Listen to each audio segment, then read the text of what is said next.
Ready to go. Okay. It's live. أعوذ بالله من الشيطان الرجيم. بسم الله الرحمن الرحيم. الحمد لله رب العالمين والصلاة والسلام على سيدنا ونبينا أبي القاسم المصطفى محمد وآله الطاهرين. اللهم صل على محمد وآل محمد. Welcome, brothers and sisters, to another session of Mizan Live. Alhamdulillah, we are almost done with the Quran section of the course, or this chapter of the book, which has to do with the Quran and the miracle of the Holy Prophet. Going over what we covered last week on this program, we talked about how the Prophet, his prophethood is the seal of all prophethood, and that after him no other prophet is going to come. Now someone might say that's obvious, but we talked about it. There were some people who, in the past until today, might feel that there are still prophets to come. Now all the arguments for that we discussed last week. Once again, since the book is a concise one, since the course is a concise one, we keep it to the basics, or else there's a lot of details that are discussed even regarding the Holy Prophet being the final messenger, So sometimes we feel like certain things are set in stone for us and figured out, while for others, no, it's just the beginning. So we have to understand that there's arguments there. There's books written on just the seal of the prophets, Khatamiyya, al-Khatamiyya, or the prophet, the seal of prophethood. Even Ayatullah Subhani, I think he has a small book on that as well, if I'm not mistaken. Yeah, I think it's him or Ayatullah Jawadi Amuli, one of these two. Yeah, so even after the Holy Prophet passed away, it'll be interesting to know that when the Prophet passed away, there were people who, right after the Prophet, started coming up and saying that they're prophets. And so we had this issue.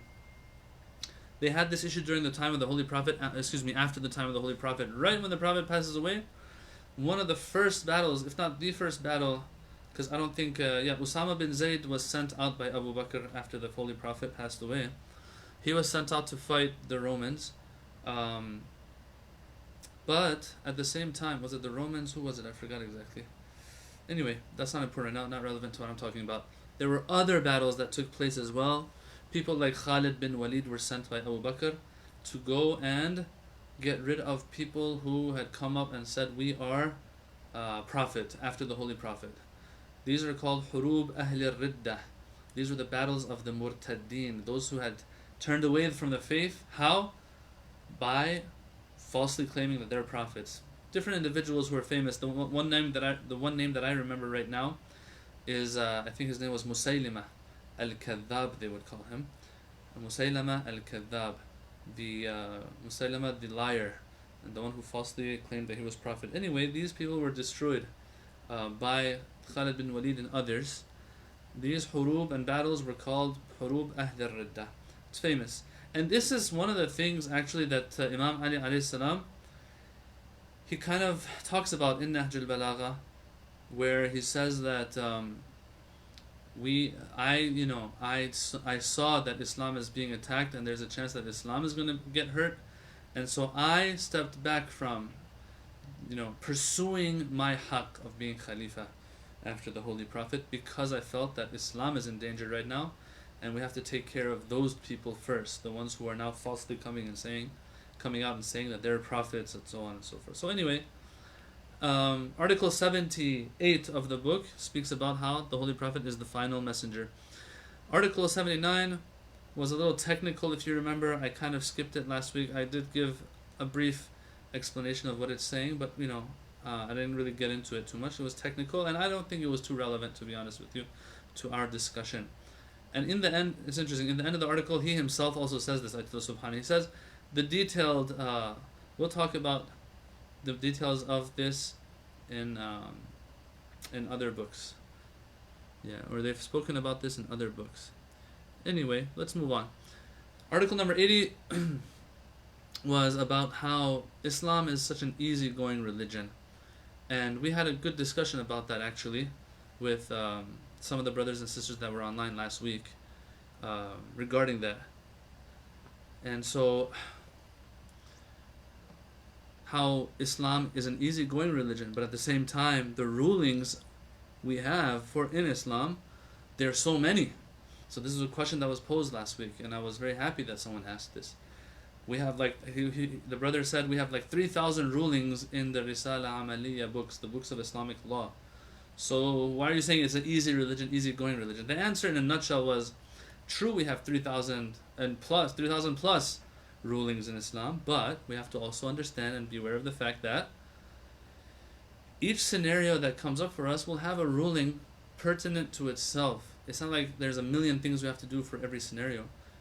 All you need to do is learn the relevant rulings that are, related to your life, your social life, your individual life, and you practice them. Once you know the ruling, it's not too hard. Okay, I have to pray.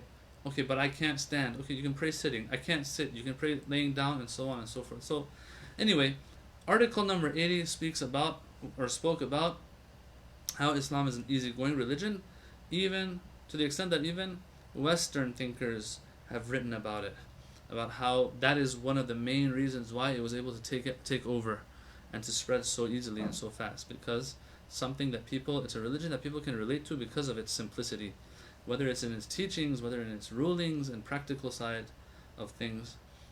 Okay, today we start with article number 81. And this is something very important. I, did explain it a little bit what we're going to be talking about this week, and that is the whole concept of the alteration of the Quran. If you remember, right now we are still in Nubuwah Khassa. We were still talking, that was the main umbrella, the main topic and header over all the different discussions we've had in the past few weeks. The idea of Nubuwah Khassa, which is specific prophethood, meaning the prophethood of our prophet. Before that, we discussed prophethood in general, some things that pertain to all prophets. Then our prophet in specific and his miracle, and so we were talking about these types of things. Now, finally, before he ends this whole chapter of prophethood, he brings up one of the most important discussions regarding the miracle of the Holy Prophet, namely the Quran. He talks about the alteration of the Quran. If the Quran is going to be altered, this is something that we all understand. If the Quran is going to be a book that can be altered and changed up throughout history, then it's going to be a problem. You know why? Because, brothers and sisters, if you know that, let's say, even 10% of the Quran has been altered, 10% has been added or subtracted or whatever, you'll have question marks on the whole thing, Let's say, for example, you have 5 glasses of water in front of you. You know poison has dropped into one of these 5. What are you going to do? You're going to stay away from all 5 of them, because there's a chance each of these glasses that you pick up, there's a chance that the poison is in that one, right? So, same thing here. If the Quran has been altered, every single verse might carry that possibility. It carries that possibility of being altered, being changed up, or added or whatever. So this possibility has to be negated totally. And so here he talks about it. Once again, before we get into the discussion, and I might repeat this in the end as well, that, brothers and sisters, the concept of alteration of Quran is not something that we can go over in one session. Alteration of Quran, and the lack of alteration of Quran, is better to say, is a concept and is a topic that you have maybe tens, maybe even, maybe hundreds of books written on it throughout history. And we'll have some names mentioned as we go in this chapter here, or in this article, throughout this article. So we can't expect to get into all the nitty-gritty and all the details in one session. This is something that itself might call for maybe 20, 30, 40 sessions, because books and books and volumes of books have been written on this particular topic. Alright, so Article 81, let's go into it. He starts like this. He starts with the claim that, according to us and from our perspective as Muslims, we know that the books of previous prophets were touched, were altered. We believe that they were. Who says? The Quran says. So he says, the revealed scriptures brought by previous prophets have, unfortunately, been gradually subjected to alteration and interpolation over the years. In addition to what is said in the Quran to this effect, so he says, first of all, the Quran tells us this. In addition to what is said in the Quran to this effect, there is historical evidence to corroborate this fact.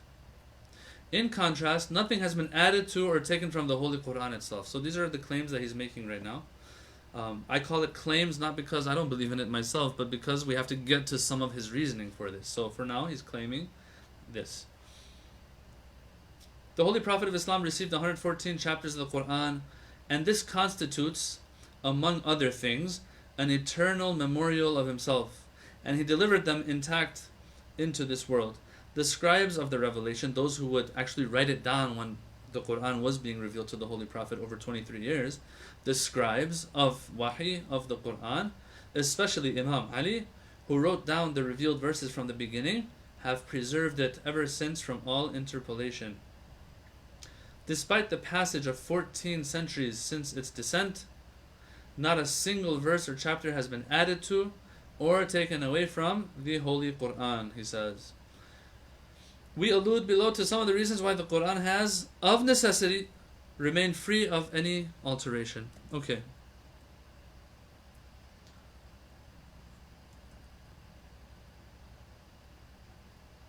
Number one, he brings reasons. Before I get into these reasons, let me see what this question is saying here. Can you discuss Hafs and Warsh and how it relates to preservation and the eventual addition of diacritical marks if you get the chance? Well, that also, he won't cover this in the book. He won't cover these qira'at and the different ways of reciting these verses, right? So as I said, these are things, and this is my passion. One of my passions is Quranic sciences, and to cover these matters in the topic of Quranic sciences. There are books written on these things, as I said before. Ayatullah Subhani, he's not going to get into the different qira'at and how that does not equal alteration of Quran.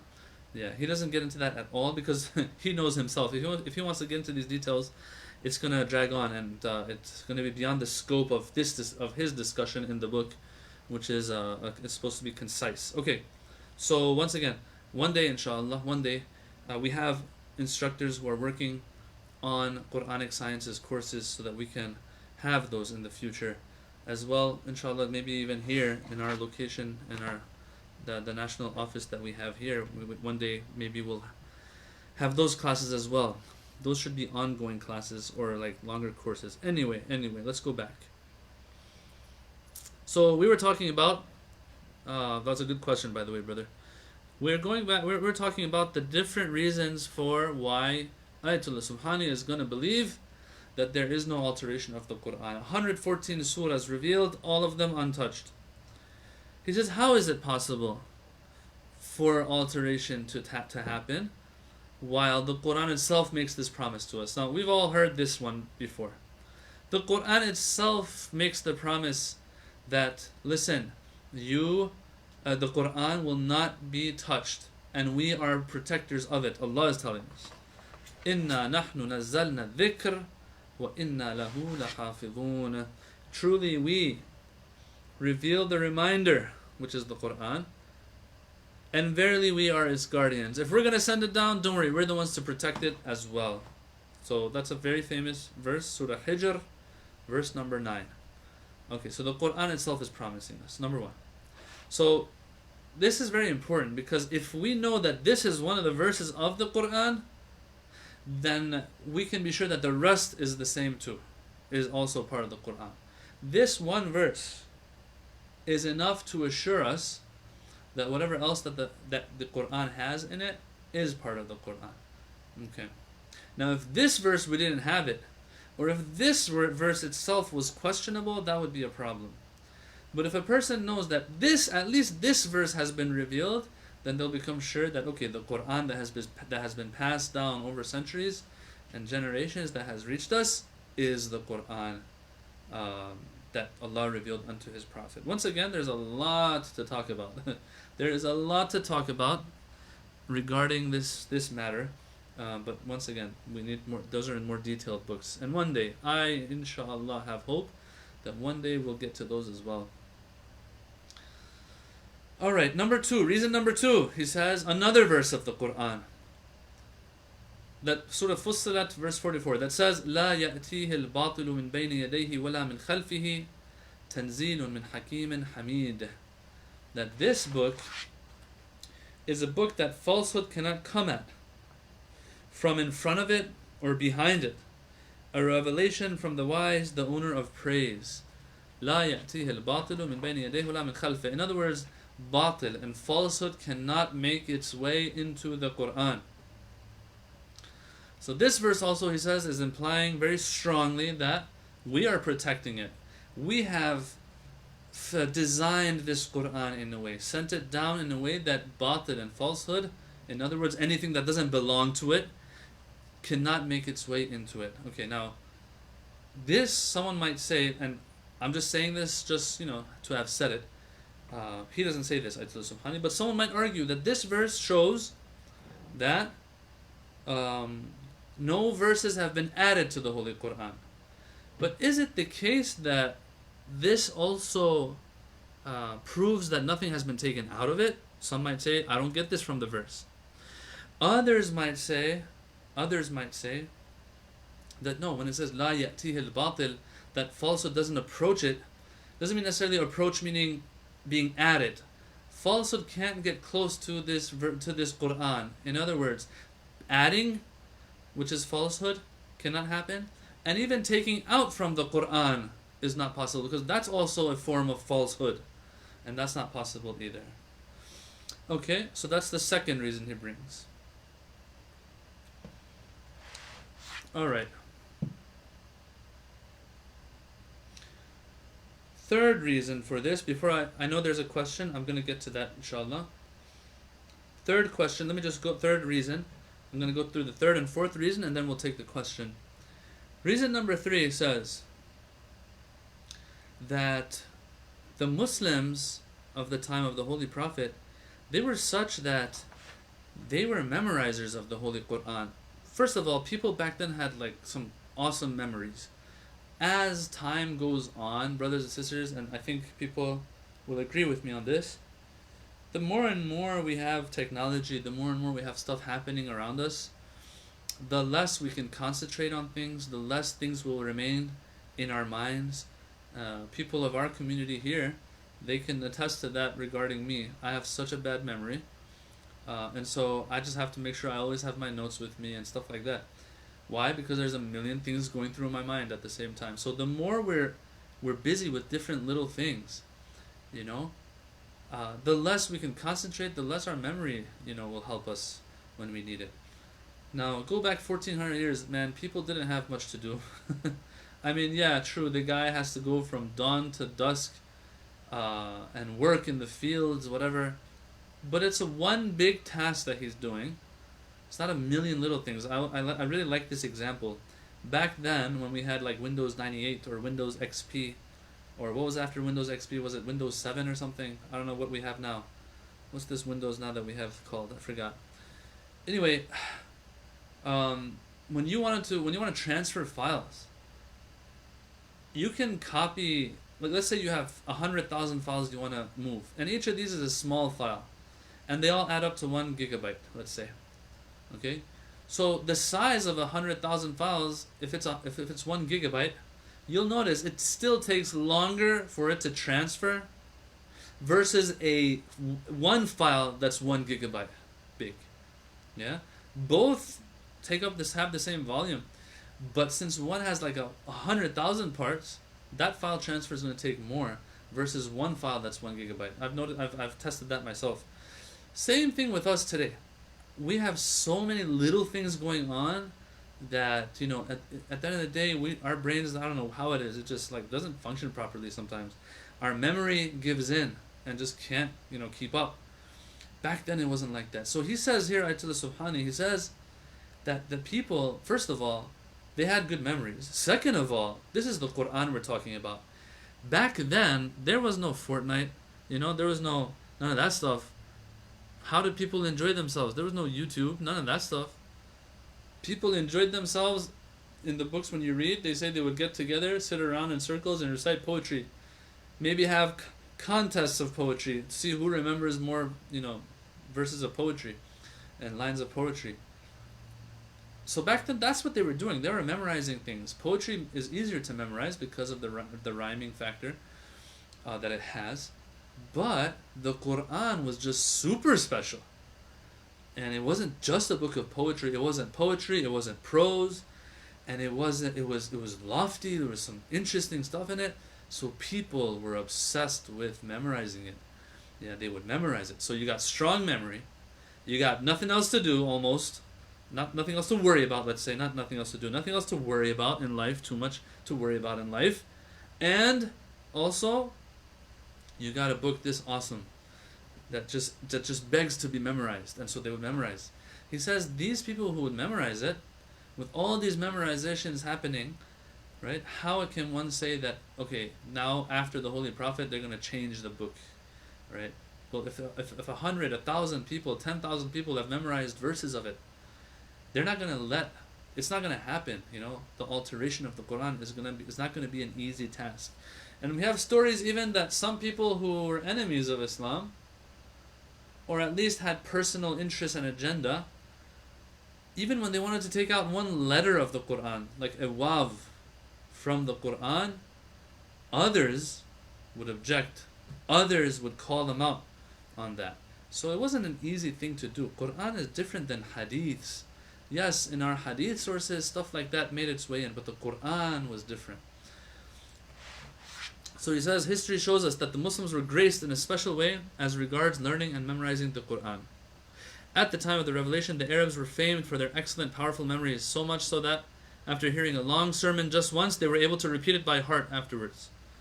In such a context, where there were so many people who knew the Quran by heart, how could anyone claim that it might have been altered? Because, these are protectors of the Quran. Oh yeah, there we go. Brother says we had Windows Vista. Those were the days, huh? Windows Vista, Windows 7, Windows 8. Okay, yeah, this is the one we have now, Windows 10. Yeah, now I remember. Okay, thanks.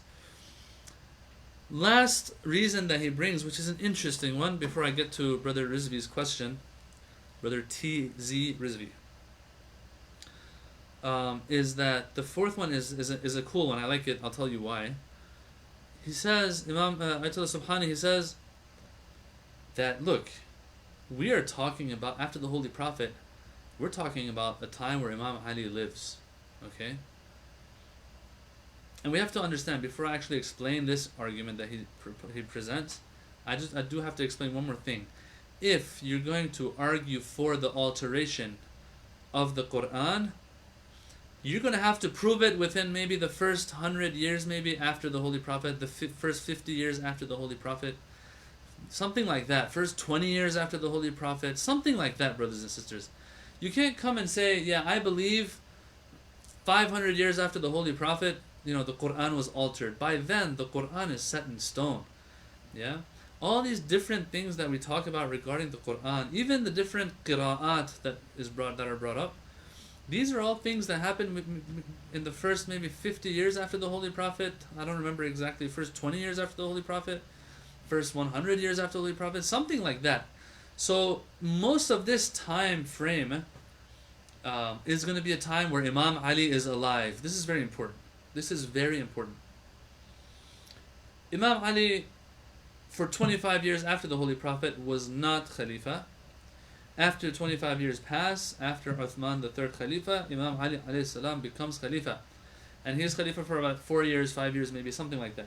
So about 25, 30 years, Imam Ali is alive after the Holy Prophet. Personally, as others also believe, if alteration is going to take place, it should take place around that time.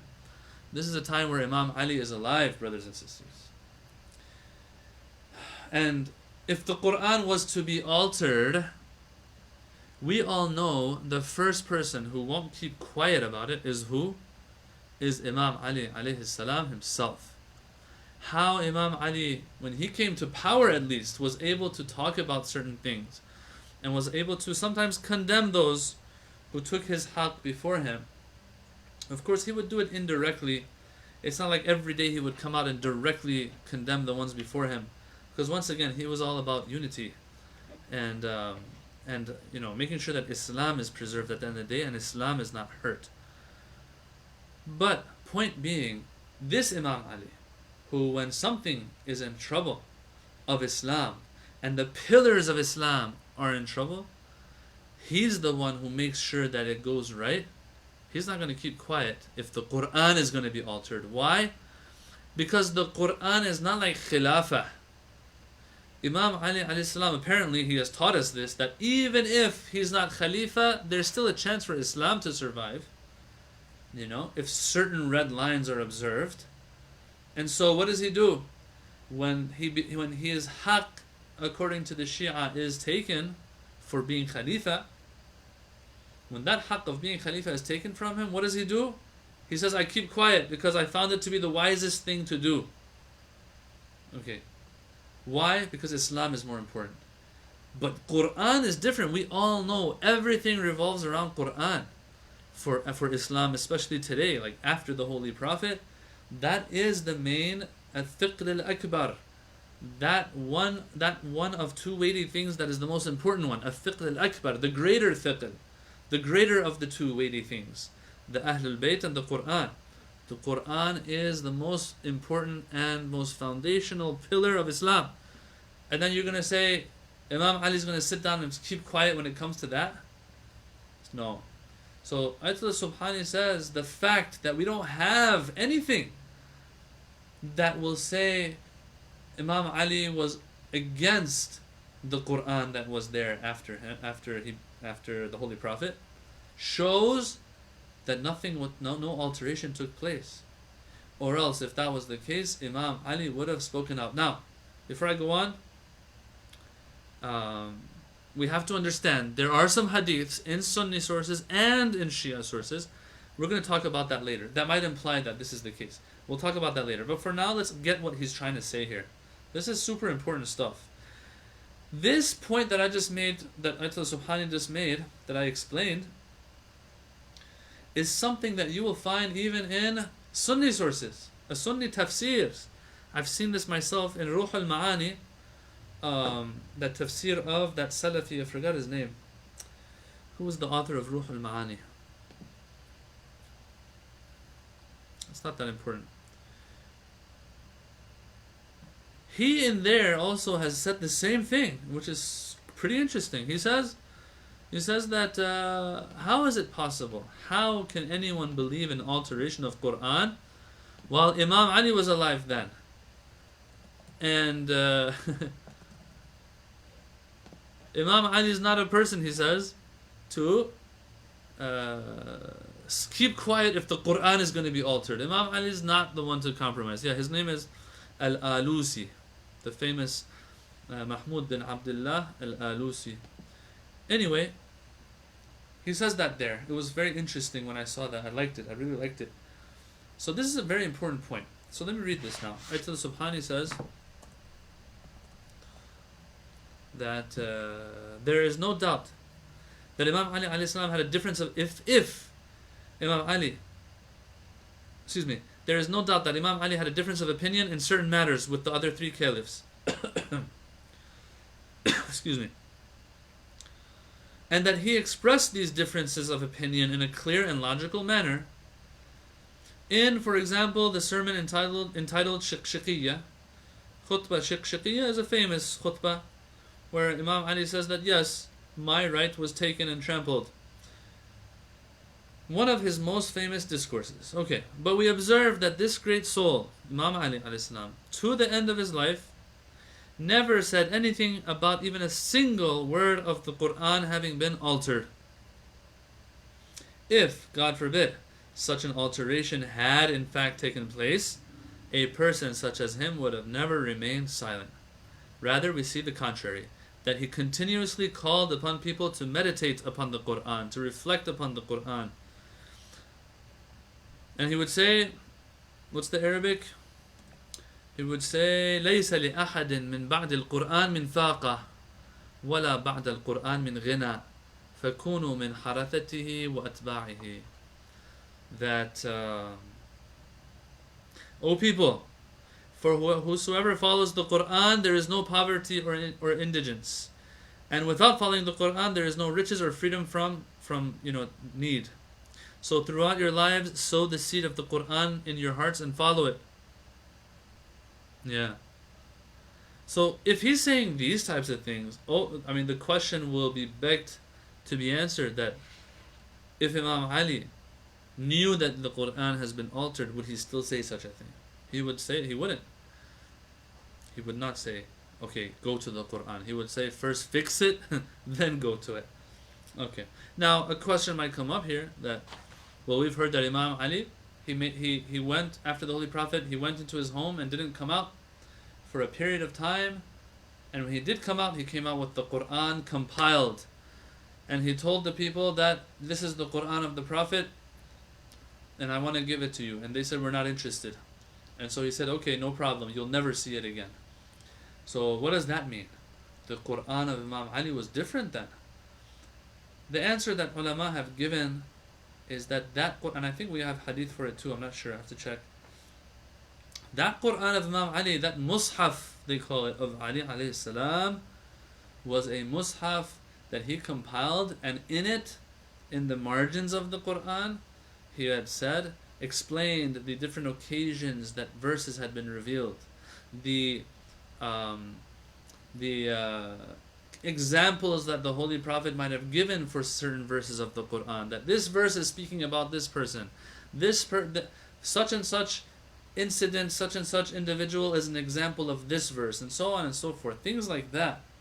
The application of these verses, that is what he had put as notes next to the Quran, but they didn't accept it from him. Or else the main Arabic text of the Quran was the same as what the rest have. Reason? We already covered 3 or 4 reasons for that. The fact that we have verses in the Quran that tell us that the Quran will be protected.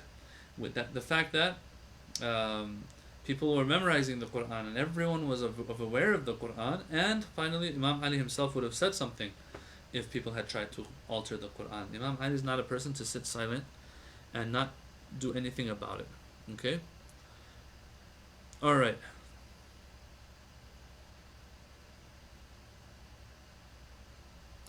Now let's get to the question the brother asked. Brother asked, oh no, we have another question by him too. Oh, we have another question too. First question, and these are good questions. He says, brother says, if it's regarding any of the... Oh, excuse me, let me go back more. Yeah, this question is regarding the first few verses of Surah Abasa. It's interesting because that you're asking this, brother, because we have a class here where we are, and we have a tafsir class that I have on a bi-weekly basis. And actually, just today we finished Surah Abasa. So those first verses of Surah Abasa, we discussed very heavily, and we got into the details of it. Of who was this person who frowned and turned away? But okay, let's see what your question is exactly. He says this question is regarding the first few verses of Surah Abasa. That when it says he frowned and turned away because there came a blind man, interrupting. Although the Quran, the verse of the Quran, the Arabic doesn't have this term interrupting. It just says because a blind person came. My question is, how can a prophet who was sent as a mercy for mankind turn away from a poor and blind person who came interrupting?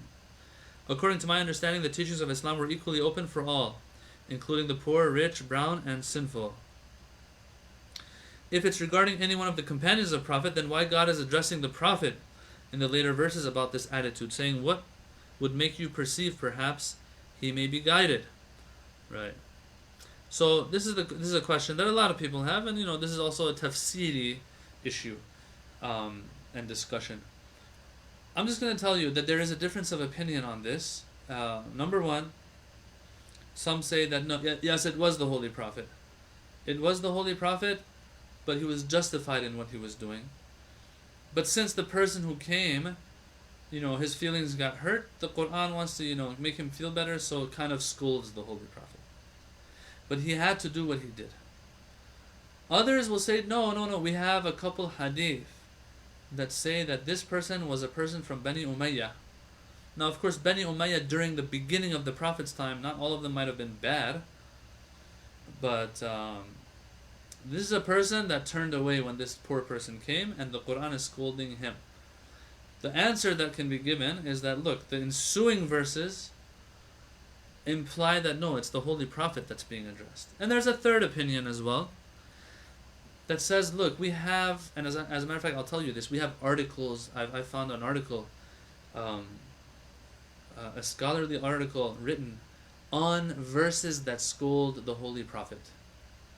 And what's interesting is that this isn't the only verse. We have so many other verses as well that, you would ask yourself, why is the Quran speaking to the Holy Prophet like this? For example, فَلَا تَكُونَنَّ مِنَ الْمُشْرِكِينَ.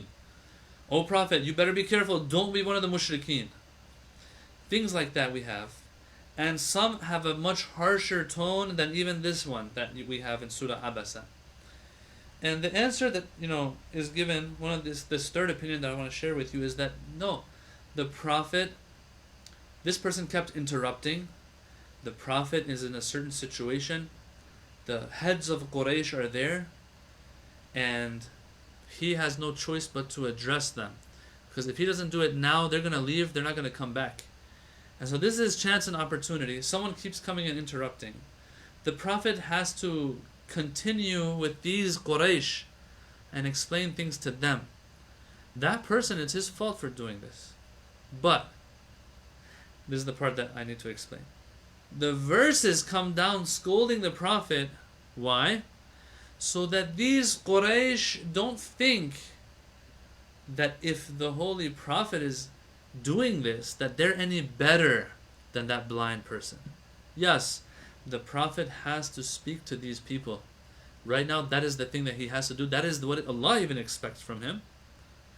The Quran comes down, verses are revealed, explaining that this is not the culture of Islam. This is not what Allah likes, though. Don't think the Prophet is going to give you more attention because there's something good about you. No. This blind person has more value than you. But since the Quran, in the beginning of the da'wat of Islam and in the advent of Islam, people were sensitive. These heads of Quraysh, they had arrogance. If the Quran is going to come and scold them directly, they might just turn away and not even listen anymore to the Holy Prophet. So we have this concept, and it's not just this verse, there's other verses. Like the one I said, that tell the Prophet, don't be one of the mushrikeen. Of course the Prophet's not going to be mushrik. We know that. Some people say, yeah, the Prophet can make mistakes and all of that. Okay, fine. But no one out there is going to say a Prophet, and especially our Prophet, can turn mushrik. So what is this verse saying when it says, don't be one of the mushrikeen? What is the verse saying? What does it mean when it's scolding the Holy Prophet and letting the Prophet, quote unquote, know that a blind person is more important than others? These types of verses, they are there so that others get the message.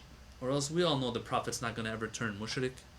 We all know that the Prophet doesn't care about, the wealth of some people versus a poor blind person. If that was the case, then, that was the whole teaching, one of the main teachings of Islam, equality. So the Prophet, if the Quran is speaking with such a harsh tone, it's saying it so the others get their lesson, get the message. Not the Holy Prophet, or else the Holy Prophet, he's not going to be a mushrik, he's not going to be a zalim, he's not going to be a person that gives preference to wealth over other things. What matters in the eyes of the Prophet is taqwa, because that is what matters in the eyes of Allah subhanahu wa ta'ala. How much taqwa you have is how much value you have in Allah's eyes. Why? The Quran says, Inna akramakum indallahi atqakum. That is what matters. That is the measuring stick. That is the standard in Allah's eyes and in the Prophet's eyes. So when things like this, though, happen in the Quran, the point is that we say it to you so others can hear it. Yes, sometimes Allah will speak directly to others. Sometimes by even at the expense of the Prophet, Allah might, give a message to others through the Holy Prophet, and at the expense of the Prophet, actually. This particular case was very important, but it was a sensitive one. That's why Allah did it like this. That's another opinion that's out there. Yeah. So that's regarding this. I don't know if this has to do with alteration of Quran or not, this question, but just in case it does, that's why I answered it.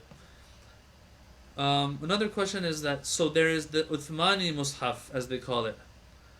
is said to exist in Turkey and is apparently stained with his blood from his murder.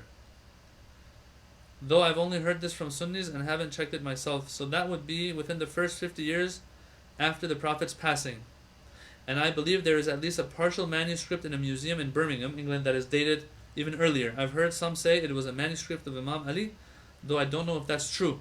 Okay, so what if it's an Uthmani manuscript? Or I don't get how that would equal alteration of Quran. Or if it's a manuscript of Imam Ali or a manuscript that belonged to Uthman. Because when they call it the Uthmani Mus'haf, that means that it is the Mus'haf or Quran that was compiled during Uthman's time. Not that it was his version of the Quran. So I don't know exactly what you mean by that. And I do have to say this, that yes, one of the biggest views and viewpoints regarding the compilation of the Quran is regarding Uthman's time. And they say that it was Uthman who compiled the Quran the way it is today. And what we have right now is actually the compiled version that Uthman was involved in and had ordered for it to happen.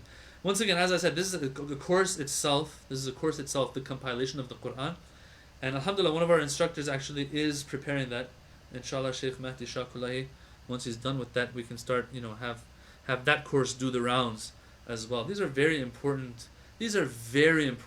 discussions, brothers and sisters. Very, very. You can't let the youth grow up without addressing these things. Of course, youth, when I say, I don't mean like a 10, 12, 15-year-old. I'm talking about people who reach their 20s and now they're going out into the world. Now they have access to everything, and their intellect and mental capacity has grown enough that they can judge for themselves. We have to discuss these matters before they're caught off guard, without having heard anything before and being, not being able to judge for themselves. So the facts have to be discussed. This is one of the opinions that during Uthman's time it was compiled. We'll have to see if everyone agrees with that or not. As I said, once we have that course ready, that inshallah will do the rounds as well. One more thing. The brother asks, I have heard from few of the scholars that not everything is in the Quran, for it's the book of guidance, not science. But according to Surah Saba, verse 3, that there is not even an atom's weight within the heavens or within the earth or smaller, except that is in clear register.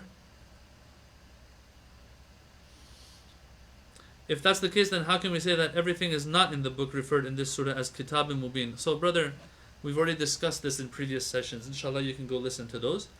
Kitab Mubin here doesn't mean Quran necessarily. It can mean other things.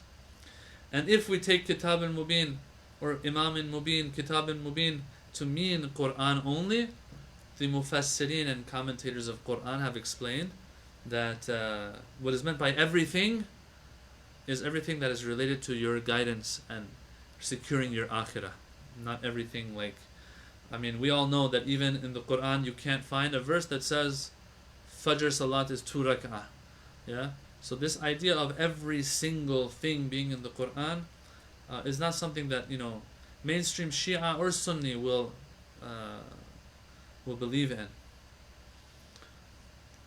Okay, so the brother that asked about Uthmani Mus'haf is explaining now what he meant. He says, no, I'm not saying it equals alteration. I'm saying the opposite. If it's Uthman's, then it's very clear proof of preservation. I used air quotes because they call it the Uthmani Mus'haf and stained it with his blood. Oh, okay, I get you now. But that, I don't know if this story about it is true. Yeah, that's a good point. These manuscripts are another proof. That Ayatullah Subhani didn't bring it in his book.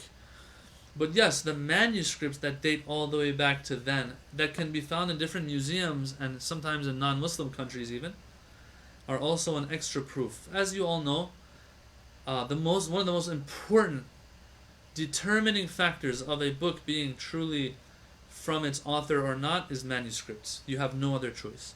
So for example, if we have Usul al-Kafi today that's printed very nicely, we have to understand that Usul al-Kafi, we have manuscripts that back it. If we don't have manuscripts for a book, that book doesn't hold any value. I'm sorry. So this is very important as well. Quran has multiple, very many manuscripts we have of the Quran. Now, how many of them go back to Uthman's time is a different story. But we have many manuscripts that date back to hundreds and hundreds of years before. So yeah, that's also something to keep in mind. Once again, these are all discussions. Like when we say manuscript, there might be books written on the manuscripts of the Quran and where they are and how many they are and what date they go back to and so on. So once again, that's another discussion itself. Okay, I'm just gonna say this right now. Like I'm loving our discussion right now, and the questions that are being asked and everything. I really like it. This is very good. Alhamdulillah. All right. So he says, I'm gonna give you. He says, a list of the ulama of Shia who believe that the Quran was not altered, is not altered. And there's a reason why he's saying this. Because there are some, and they're small in number versus the ones who don't say this, but there are some who might say, yes, we believe it was altered. Right? So he gives us a whole list of some of the biggest names of Shi'i thought who believe that the Quran has not been altered and it cannot be altered. He says, Fadl bin Shadan in his Kitab al-Idah. Of course, Fadl bin Shadan is one of the companions of the Imams. He goes all the way back to then. Shaykh al-Saduq in Kitab al-I'tiqadat. Shaykh Mufid in his book Ajwibatul Masail al-Sarawiyah, which is printed in, of course, in his Majmu'at al-Rasail, it says here. So some of these books are within another book, or another set of books. Sayyid al-Murtada, one of the greatest, the brother of the one who compiled Nahj al-Balagha. Sayyid Murtada, in one of his books, Shaykh al-Tusi, the great Shaykh al-Tusi, the father in a sense, in one sense, the father of Shi'ism today, you can say. A lot of our works, a lot of the things that we have come through him. Of Rijali works and other fiqhi works and all of that, hadith, everything. He's done a lot for the Shi'i madhab.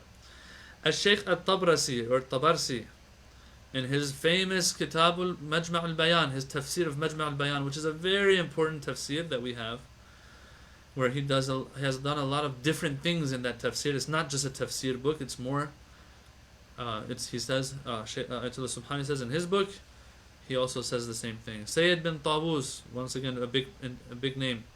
Allama Hilli, another big name. Right? He says, okay, so I'm going to end it here with these names.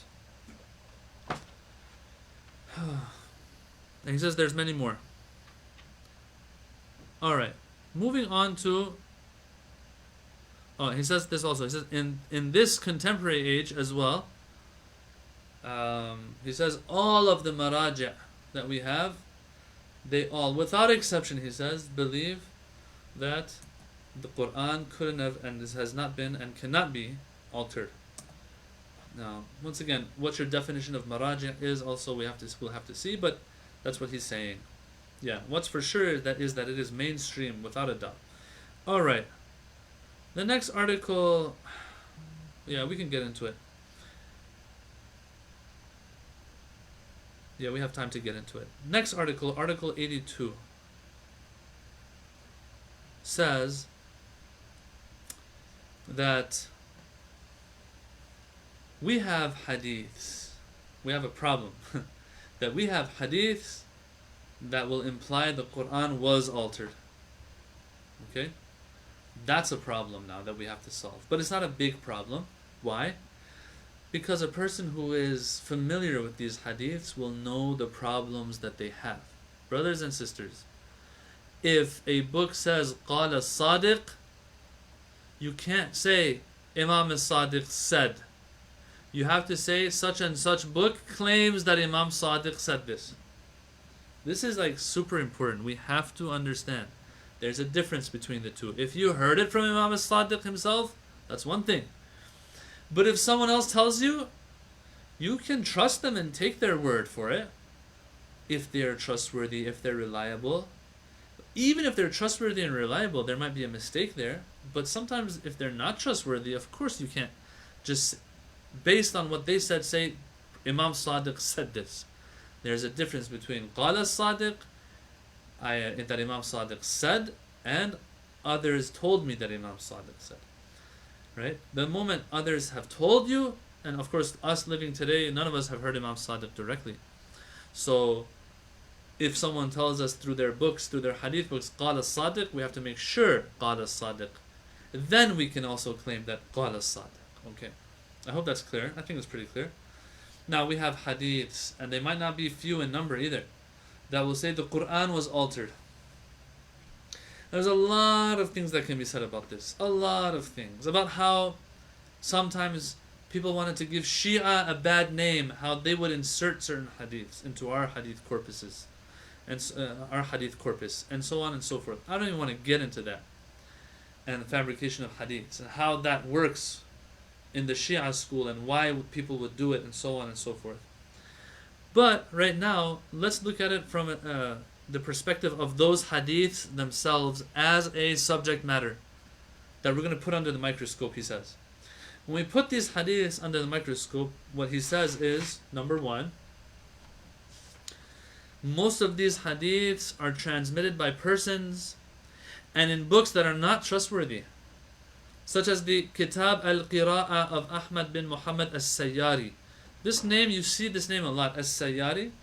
You see it like in different usul books, usul al-fiqh books. Now this is a little technical, I'm sorry. When you get to the chapters on how the dhuhur of Quran is hujjah on us, when you want to discuss that, this discussion will come into it first. That like, wait a minute, how do we even know the Quran? We can rely on what we get out of it. How do we even know that the Quran said this or that? And so there, the hadiths that we have are discussed. Oh my God, like in these big usul books, like Kifayatul Usul of Akhund al-Khurasani, that has notes of a lot of maraja on it. Imam Khomeini has notes on it. Ayatullah Shaykh might have notes on it, and others. They all, when it reaches this part, these guys are pretty clear that these hadiths, throw them away. Very clear. And so, why? Because the person, like I still remember, Ayatollah Fadil Lankarani, he says this in one of his books. I think it was Tafsil al-Sharia. I think it was there, or maybe some other book. I don't remember. Maybe his Hashia ala usul ala Kifayat al-Usul, where he says that, look, I still remember, he says like 90% of these hadiths are from this, what's his name? Ahmad bin Muhammad as-Sayyari. And if you got that guy giving you the hadith, you just throw it away. Don't even look at the hadith, you throw it away. That was his claim, that like 90% or something. But anyway, what he says here is that, look, the books that have these hadiths in them, sometimes the book itself is problematic, and sometimes the person narrating the hadith is problematic. His narrations, this Ahmad bin Muhammad Sayyari, are classified as weak by those versed in knowledge of transmitters of hadith, ilm al-rijal. And his legal school is classified as corrupt. Right? He's a corrupt individual. In other words, he cannot be followed and trusted. Okay. There's other examples of other people who have also narrated these types of hadiths, and he says these people are also problematic. Number two, those parts of these narrations that relate to alteration are more akin to commentaries on verses. Let me explain this a little bit. He says that these hadiths, sometimes the hadiths that someone might get from those hadiths that the Quran has been changed, those hadiths aren't trying to tell you that a part of the hadith was omitted. The hadith will add something to the verse to explain the verse more to us, or give an example of that verse to us. It's not saying that, oh, this was part of the verse but it's not there anymore, that's why it's hard to understand what the verse is saying. I'll give you an example. He says, for example, as-sirat al-mustaqim, ihdina as-sirat al-mustaqim. He says that you might see a hadith that says ihdina as-sirat al-mustaqim. The hadith tells us that siratu Muhammadin wa alih. Okay, that's what it is. So a person will see this, that the as-sirat al-mustaqim is actually siratu Muhammadin wa alihi. I don't know the exact Arabic wording for this. And they'll think that, oh, siratu Muhammadin wa alihi was taken out and only sirat al-mustaqim was left. But no. He says this hadith was just telling us what? That if you want to know exactly what it is, we're telling you what it is. If you need more details on it, this is what the details of it are. But was it part of the verse and taken out? No. That was just a person maybe misunderstanding the hadith and thinking that the hadith is saying that a part of it is not. So we have lots of tafsiri hadiths that are doing tafsir or tatbiq of a hadith, applying that hadith on something, finding an example and introducing an example of the hadith to us, and then we think, oh, it was altered. No, that's not the case. And this has been discussed in the Science of Tafsir course that Shaykh Rastani has been teaching here and there. Alright, this whole tafsir hadiths and tatbiq hadiths and so on. He goes on to say, Ayatullah Subhani, that Imam Khomeini, when he discusses these hadiths, he says there are three types. They're either weak, or we're 100% sure they're fabricated, and some of these hadiths are actually authentic hadiths, but when we look at the actual content of the hadith, it's not saying that a piece of the Quran was taken out. It's just explaining that hadith. It's just explaining that verse. That's what it is. Finally, and I know I'm not going to be able to finish everything, so I guess we're going to leave the rest for our next session, but he says, yes. Third of all, so we had two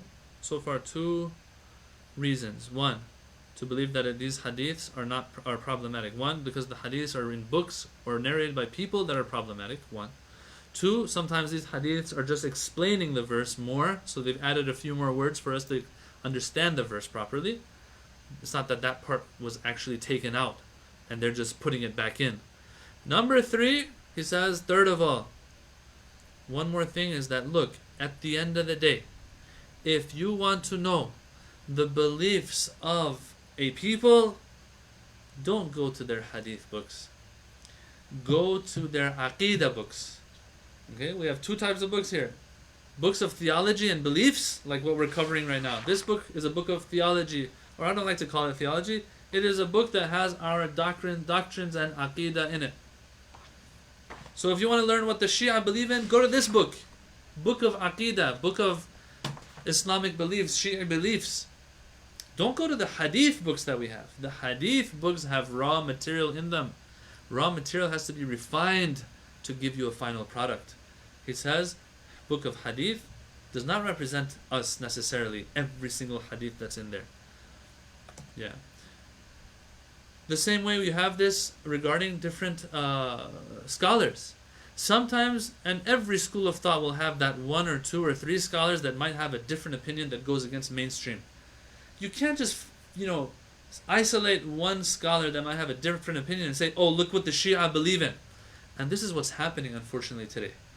That the Shia is being misrepresented as a result. Now, I'll give you some examples next session about this. There's more that I want to talk about in regards to this one topic here. That, what represents our beliefs is our belief books, not our hadith books. There's more details that I want to discuss about this. So I'm going to stop it here. Next session, we're going to have to, go back and just... I'll explain this third reason again, and then we'll get into some of the details, because there's some important things to say here. And in the end, he ends with a few more points as well, which are also, I think, are very significant. So till next week, inshallah. Till next week. Well, one more thing before I end is that I don't know if July is a 30-day month or a 31-day month. I don't know. I'm not sure. So our flyer, once again, we'll have to wait and see. I don't know if our flyer says that I have a program or a session next week or not. Let me pull it up real quick, excuse me. On our super awesome website, it's there under the Mizan Live button. Okay, so we have, oh yeah, we do have it. It's there. It says July 30th also, we have a session. So okay, we don't have to worry about flyer for next week. So inshallah, next week, we're going to pick up where we left off regarding the alteration of the Quran in our hadith books and the hadiths that we have that imply that, and the good things that Ayatullah Subhani and others have said in regards to that, inshallah ta'ala. Till then, keep us in your du'as. Wassalamu alaikum wa rahmatullahi wa barakatuh.